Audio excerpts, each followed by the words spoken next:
साथियों, आज की जीके की क्लास में आपका स्वागत करता हूं। आज की जीके की क्लास में हम करने वाले हैं भारत की अर्थव्यवस्था, जिसमें निर्वाचन आयोग तथा राजनीतिक दल हम कवर करेंगे।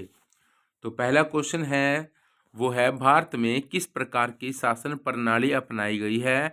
तो भारत में है वो लोकतांत्रिक शासन प्रणाली अपनाई गई है। दूसरा क्वेश्चन है, भारत की निर्वाचन प्रणाली किस देश की निर्वाचन प्रणाली के समान है? तो वो है ब्रिटेन की निर्वाचन प्रणाली के समान। तीसरा क्वेश्चन है, निर्वाचन आयोग की स्थापना कब हुई थी? तो निर्वाचन आयोग की स्थापना हुई थी 25 जनवरी 1950 को। उसके बाद क्वेश्चन है, संविधान के किस भाग में निर्वाचन से संबंधित प्रावधान किया गया है? तो वो भाग 15 में किया गया है निर्वाचन से संबंधित प्रावधान। उसके बाद क्वेश्चन है, देश में स्वतंत्र एवं निष्पक्ष चुनावों के लिए संविधान द्वारा व्यवस्था की गई है। तो किसकी व्यवस्था की गई है? निर्वाचन आयोग की व्यवस्था की गई है निष्पक्ष चुनावों के लिए। उसके बाद क्वेश्चन है, भारत में प्रथम आम चुनाव कब हुए थे? तो भारत में प्रथम आम चुनाव हुए थे जो 1952 में हुए थे। भारत में महिलाओं को सर्वप्रथम मत अधिकार कब प्राप्त हुआ था? तो भारत में सर्वप्रथम महिलाओं को जो मत अधिकार प्राप्त हुआ था वो है 1926 में। भारतीय संविधान में निर्वाचन संबंधी प्रावधान किन अनुच्छेदों के अंतर्गत उल्लिखित है? तो भारतीय संविधान में जो निर्वाचन संबंधी प्रावधान है वो अनुच्छेद 324 से 329 तक है। निर्वाचन आयोग किस प्रकार की संस्था है? तो निर्वाचन आयोग है एक संवैधानिक संस्था है। संविधान का कौन सा अनुच्छेद है जो भारतीय निर्वाचन आयोग की स्थापना से संबंधित है? तो संविधान का जो अनुच्छेद है जो कि निर्वाचन आयोग की स्थापना से संबंधित है वो है अनुच्छेद 324। निर्वाचन आयोग का प्रमुख कार्य क्या है? तो निर्वाचन आयोग का जो प्रमुख कार्य है वो है संसद और विधानमंडलों तथा राष्ट्रपति और उपराष्ट्रपति पदों के लिए होने वाले निर्वाचनों का अधीक्षण करना, निर्देशन करना और नियंत्रण करना है। उसके बाद क्वेश्चन है, वर्तमान में निर्वाचन आयोग में कुल कितने सदस्य हैं? तो निर्वाचन आयोग में कुल 3 सदस्य हैं, एक मुख्य आयुक्त और 2 अन्य निर्वाचन आयुक्त होते हैं। चुनाव आयोग के सदस्यों की नियुक्ति कौन करता है? तो चुनाव आयोग के जो सदस्यों की नियुक्ति है वो राष्ट्रपति द्वारा की जाती है। उसके बाद का क्वेश्चन है कि सर्वप्रथम निर्वाचन आयोग को कब बहुसदस्यीय बनाया गया था? तो जो निर्वाचन आयोग को बहुसदस्यीय बनाया गया था वो बनाया गया था 16 अक्टूबर 1989 में। उसके बाद का नेक्स्ट क्वेश्चन है, मुख्य निर्वाचन आयुक्त को पद से हटाए जाने की रीति किसके समान है? तो ये समान है उच्चतम न्यायालय के निर्देशों के समान, जो कि अनुच्छेद 124 के 4 में लिखा है। उसके बाद का क्वेश्चन है, निर्वाचन आयोग के आयुक्तों को किसकी सिफारिश पर हटाया जा सकता है? तो निर्वाचन आयोग के आयुक्तों को मुख्य निर्वाचन आयुक्त की जो सिफारिश पर हटाया जा सकता है। संविधान में निर्वाचन आयोग के सदस्यों के लिए कौन सी विधिक, शैक्षणिक, प्रशासनिक या न्यायिक अर्हताएं निर्धारित की गई हैं? वो है कोई भी नहीं। उसके बाद निर्वाचन आयोग किस प्रकार का निकाय है? तो निर्वाचन आयोग स्थायी एवं स्वतंत्र निकाय है। उसके बाद कुछ बात करें तो हम भारत के प्रमुख निर्वाचन आयुक्त जो रहे हैं नाम और समयावधि उनको भी दोहरा लेते हैं एक बार।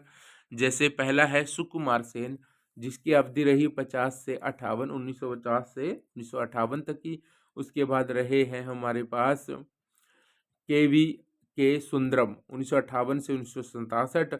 उसके बाद आए एसपी सेन वर्मा 1967 से 72।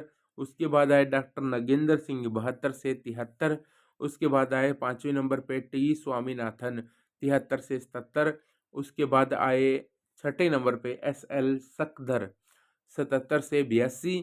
और 7वें नंबर पे आए आर के त्रिवेदी 82 से 85।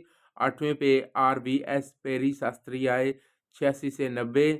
उसके बाद 9वें नंबर पे आए श्रीमती वी एस रमा देवी कार्यवाहक रही है जो, वो आई 26 नवंबर 1990 से 11 दिसंबर 1990 तक।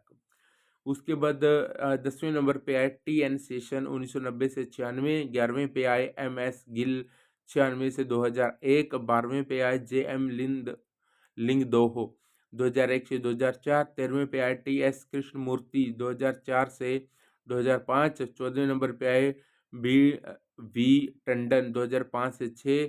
15वें पे आए गोपाल स्वामी 6 से 9, 16 पे आए नवीन चावला 9 से 10, 17 पे आए SY कुरैशी 10 से 12, 18वें पे आए VS संपत 12 से 15, 19 पे आए HS ब्रह्मा जनवरी 2015 से अप्रैल 2015, 20वें नंबर पे आए नसीम जैदी 15 से 17, 21 में आए अचल कुमार ज्योति 17 से 18, ओम प्रकाश रावत 22 में आए जनवरी 1818 दिसंबर 18 तक, मतलब जनवरी 2018 से दिसंबर 2018 तक।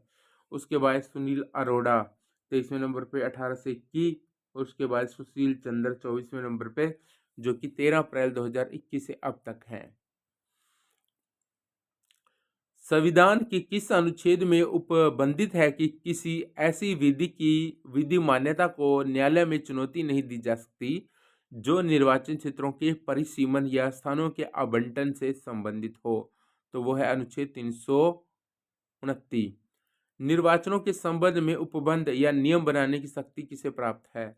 तो निर्वाचनों के संबंध में उपबंध या नियम बनाने की जो शक्ति है वो संसद तथा राज्य विधानमंडल दोनों को प्राप्त है। कोई व्यक्ति है निर्वाचन नामावली में सम्मिलित होने के लिए किस आधार पर अपात्र नहीं किया जाएगा? तो वो धर्म या मूल वंश, जाति व लिंग के आधार पर अपात्र नहीं माना जाएगा।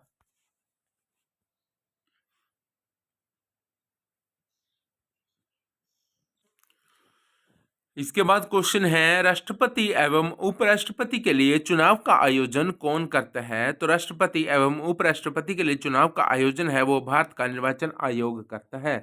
दिनेश गोस्वामी समिति किससे संबंधित है? तो दिनेश गोस्वामी जो समिति है वो चुनाव सुधारों से संबंधित है।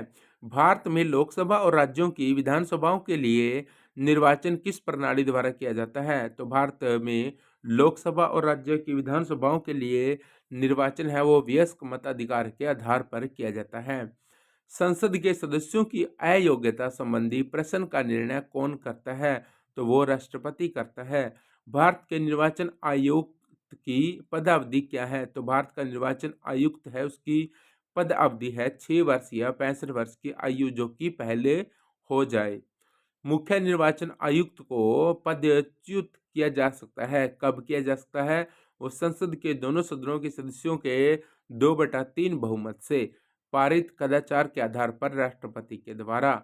मुख्य चुनाव आयुक्त को हटाया जा सकता है। तो कैसे हटाया जा सकता है मुख्य चुनाव आयुक्त को? उस प्रक्रिया द्वारा जो सर्वोच्च न्यायालय के न्यायाधीशों पर लागू होती है। क्वेश्चन नंबर नेक्स्ट है, विधानमंडलों के चुनाव के लिए उचित उपबंध बनाने की शक्ति किसमें निहित है? तो विधानमंडलों के चुनाव के लिए उचित उपबंध बनाने की जो शक्ति है वो है संसद में निहित। कौन सा कार्य है जो भारत के निर्वाचन आयोग से संबंधित नहीं है? तो विधानमंडलों के चुनाव के लिए उचित प्रावधान करना ये कार्य है भारत के निर्वाचन आयोग से संबंधित नहीं है। स्थानीय निकायों का चुनाव किसके द्वारा संपादित किया जाता है? तो स्थानीय निकायों का जो चुनाव है वो राज्य निर्वाचन आयोग द्वारा क्या किया जाता है? संपादित किया जाता है। चुनाव आयोग ने चुनाव आयोग से किसका संबंध नहीं है? चुनाव की अधिसूचना जारी करना इसका संबंध नहीं है। संसद के दोनों सदनों, चाहे वो लोकसभा हो चाहे वो राज्यसभा, के लिए निर्वाचन आयोग की सिफारिश पर अधिसूचना है वो कौन जारी करता है? तो वो जारी करता है राष्ट्रपति। राज्यों के विधानमंडल के निर्वाचन के लिए अधिसूचना किसके द्वारा जारी की जाती है? वो है राज्यपाल। वयस्कों द्वारा 18 वर्ष की आयु में मताधिकार का पहली बार प्रयोग किस आम चुनाव में किया गया था? वो किया गया था नवंबर 1989 में 9वीं लोकसभा में।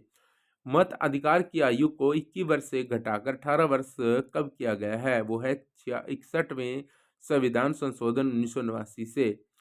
संविधान के किस अनुच्छेद में वयस्क मताधिकार को मान्यता दी गई है? तो संविधान के अनुच्छेद 326 में वयस्क मताधिकार को मान्यता दी गई है। चुनावों के अधीक्षण, निर्देशन तथा नियंत्रण की शक्ति किसमें निहित है? वो है निर्वाचन आयोग में। आम चुनावों एवं उपचुनावों के लिए चुनाव कार्यक्रम कौन निर्धारित करता है? वो करता है निर्वाचन आयोग। मान्यता प्राप्त राजनीतिक दलों के विभाजन अथवा विलय से संबंधित विभागों का निपटारा कौन करता है? तो वो करता है चुनाव आयोग। निर्वाचन से उत्पन्न विवादों का निर्णय कौन करता है? तो वो करता है न्यायपालिका। 10वीं अनुसूची के प्रावधानों अथवा दल-बदल के तहत निर्भरता संबंधी प्रश्नों का विनिश्चय कौन करता है? वो करता है सदन का अध्यक्ष या सभापति। भारत में मताधिकार और निर्वाचन होने का अधिकार है। वैधानिक भी है, संवैधानिक भी है, विधिक भी है, तीनों में से एक बोल सकते हो। न्यायालय द्वारा अपराधी घोषित किए गए व्यक्ति को चुनाव लड़ने के लिए अयोग्य करार देने का निर्णय किया गया है किसके द्वारा? संसद द्वारा। महत्वपूर्ण प्रश्नों को जान लेते हैं। परिसीमन आयोग का कार्य क्या है? तो परिसीमन जो आयोग है उसका कार्य है विगित जनगणना के आधार पर चुनाव क्षेत्रों की सीमा निर्धारित करना। उसके बाद क्या परिसीमन आयोग के आदेशों को किसी न्यायालय में चुनौती दी जा सकती है? नहीं दी जा सकती। संसद के पटल में रखने पर किस संस्था के आदेशों में कोई संशोधन नहीं किया जा सकता? तो कौन सी संस्था है वो? परिसीमन आयोग है जो, वो उसके आदेशों में कोई भी संशोधन नहीं किया जा सकता है। पहली बार जब चुनाव आयोग बहुसदस्यीय बनी तब मुख्य चुनाव आयुक्त कौन थे? तो वो थे RVS पेरी शास्त्री। और अनुपातिक प्रतिनिधित्व प्रणाली की व्यवस्था सुनिश्चित करती है, कौन करती है? अल्पसंख्यकों के प्रतिनिधित्व को वो क्या है? सुनिश्चित करती है। भारत के प्रथम निर्वाचन आयुक्त कौन थे? तो वो थे सुकुमार सेन। उस देश में अनुपातिक प्रतिनिधित्व आवश्यक नहीं है जहां क्या है? द्विदलीय प्रणाली हो। भारत में मतदान के लिए प्रयोग की जाने वाली मशीन VVPAT किस संस्करण की है? वो है M3 संस्करण की। राष्ट्रीय मतदाता दिवस कब मनाया जाता है? वो है 25 जनवरी को मनाया जाता है। भारत की प्रथम महिला मुख्य निर्वाचन आयुक्त कौन बनी थी? वो बनी थी VS रमा देवी 1990 में। प्रथम मुस्लिम मुख्य निर्वाचन आयुक्त कौन बनी थी? वो बने थे SY कुरैशी। निर्वाचन आयुक्तों का जो कार्यकाल है वो कितना होता है? वो है 6 वर्ष या 62 वर्ष की आयु जो पूरी हो गई हो। ऐसे चुनाव आयुक्त जिन्होंने सेवानिवृत्त होने के पश्चात राष्ट्रपति चुनाव में भी हिस्सा लिया था वो है TN शेषन। अब चुनाव आयोग के कार्यों के बारे में जान लेते हैं। पहला है निर्वाचन क्षेत्रों का परिसीमन करना, दूसरा है मतदाता सूची को तैयार करना, तीसरा है राजनीतिक दलों को मान्यता देना, चौथा है राष्ट्रपति, उपराष्ट्रपति, संसद एवं विधानमंडलों के सभी प्रकार के चुनावों को संचालित करना, पांचवा है राजनीतिक दलों को चुनाव चिन्ह आवंटित करना, छठा है राजनीतिक दलों के लिए आचार संहिता बनाना, आठवां है चुनाव प्रचार के लिए समय निर्धारित करना, नौवां है निर्वाचन की वैधता निर्धारित करना, 10वां है मतदाताओं को राजनीतिक जागरूकता हेतु प्रशिक्षण प्रदान करना, 11वां है चुनाव खर्च की राशि नियत करना, 12वां है विधायकों एवं सांसदों के आय योग्यता निर्धारण में क्रमशः राज्यपाल एवं राष्ट्रपति को परामर्श देना और 13वां है निर्वाचन को शांतिपूर्ण संपन्न करना।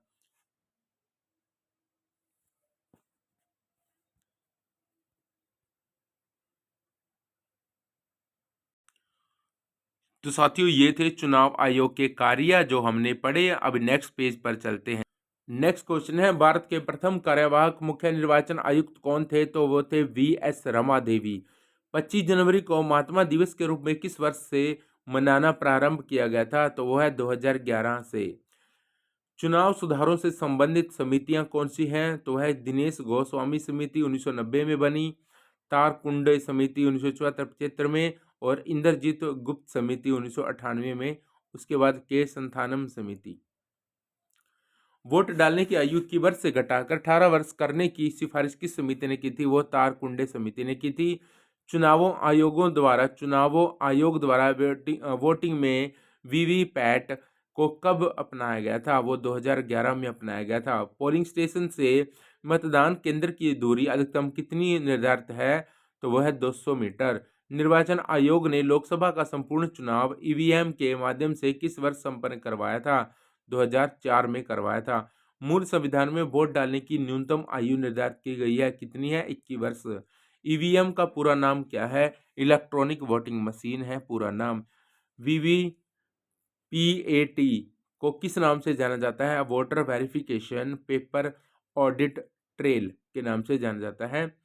सर्वोच्च न्यायालय ने चुनाव आयोग को प्रत्येक विधानसभा क्षेत्र में वीवीपीएटी का उपयोग करने का आदेश कब दिया था? अप्रैल 2019 को। किस राज्य में पूरा मतदान सर्वप्रथम ईवीएम से कराया गया था? तो वो करवाया गया था गोवा में। भारत में पहली बार महिलाओं को वोट देने का अधिकार किस अधिनियम के द्वारा मिला था? तो वह भारत शासन अधिनियम 1919 के द्वारा। वयस्क मताधिकार के आधार पर प्रत्यक्ष निर्वाचन प्रणाली से चुनाव संपन्न होता है लोकसभा व विधानसभा के सदस्यों का। आम चुनाव के लिए लोकसभा निर्वाचन का क्षेत्र किसके द्वारा निश्चित किया जाता है? परिसीमन आयोग के द्वारा। आम चुनाव क्या कहलाता है? लोकसभा एवं विधानसभाओं के 5 वर्ष के कार्यकाल के पूर्ण करने के उपरांत जो निर्वाचन कराए जाते हैं वो आम चुनाव कहलाते हैं। उपचुनाव द्वारा निर्वाचित व्यक्ति कितनी अवधि तक कार्य करेगा? तो उपचुनाव द्वारा निर्वाचित जो व्यक्ति है वो शेष कार्यकाल तक के लिए रहेगा। वर्तमान में लोकसभा का क्रम संख्या है 17वीं लोकसभा है 2019 से 2024 तक।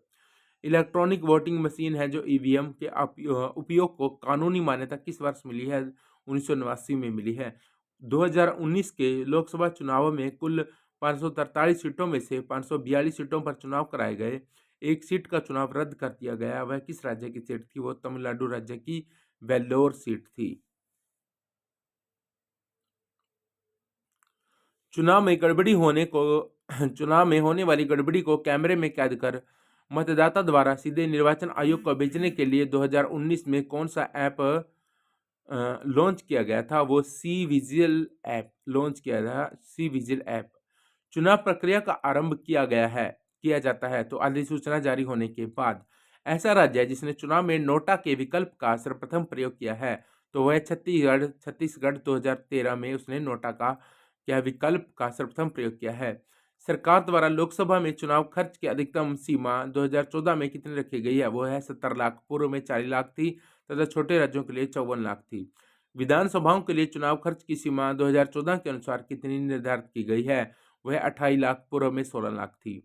राष्ट्रपति द्वारा किस अधिनियम के तहत अधिसूचना जारी की जाती है? तो जन प्रतिनिधित्व अधिनियम 1951 की धारा 14 के तहत राष्ट्रपति द्वारा अधिनियम के अधिसूचना जारी कर दी जाती है। संसद अथवा विधायिका को निर्वाचन विवादों के निर्णय के लिए अधिकरण के गठन की शक्ति किस अनुच्छेद के द्वारा प्रदत्त है? वो है 323 ख के द्वारा। राजनीतिक दल की विशेषता होती है। राजनीतिक दल की विशेषता बतानी है तो ये ऐसे संगठित समूह होते हैं जो एक समान दृष्टिकोण रखते हैं। राजनीतिक दल हैं वो संवैधानिक रूप से राजनीतिक शक्ति प्राप्त करते हैं। भारत में किसी भी राजनीतिक दलों को राष्ट्रीय या क्षेत्रीय दल का दर्जा प्रदान करने का अधिकार किसे है? वो है चुनाव आयोग का। राजनीतिक दलों को पंजीकृत करना एवं उन्हें मान्यता प्रदान करने का कार्य कौन करता है? वो भारत का निर्वाचन आयोग करता है। किसी राजनीतिक दल को राष्ट्रीय दल की मान्यता प्रदान करने के लिए कम से कम कितने राज्यों में राज्य स्तर के दल का दर्जा प्राप्त होना चाहिए? वो 4 राज्यों में। भारतीय राष्ट्रीय कांग्रेस में राष्ट्रीय शब्द प्रभावित था। किससे प्रभावित था? ब्रिटिश शासन के विरुद्ध प्रतिक्रिया से। कांग्रेस पार्टी से अलग होकर राष्ट्रवादी कांग्रेस पार्टी एनसीपी का गठन कब हुआ था? 1999 में। दल बदल निरोधक अधिनियम किस तिथि को अधिनियमित हुआ था? तो 15 फरवरी 1985 को अधिनियमित हुआ था। कामराज योजना का उद्देश्य था भारतीय राष्ट्रीय कांग्रेस को जीवंत बनाना। उसके बाद क्वेश्चन है भारतीय जनता पार्टी के गठन के बाद प्रथम अध्यक्ष कौन बने थे? तो अटल बिहारी वाजपेयी बने थे भारतीय जनता पार्टी के गठन के बाद अध्यक्ष। भारतीय जनता पार्टी का गठन कब हुआ था? 6 अप्रैल 1980 को हुआ था।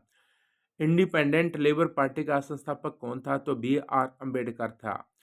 आम आदमी पार्टी है क्या है? राज्य स्तरीय पार्टी है। तो आज की जो जीके की क्लास है यहीं पे समाप्त होती है जिसमें भारत की राज्य व्यवस्था करी हमने पूरी डिटेल में। तो अगली अपडेट जल्द लेकर आएंगे साथियों। तब तक के लिए चैनल को सब्सक्राइब करें और लाइक करें। जय हिंद।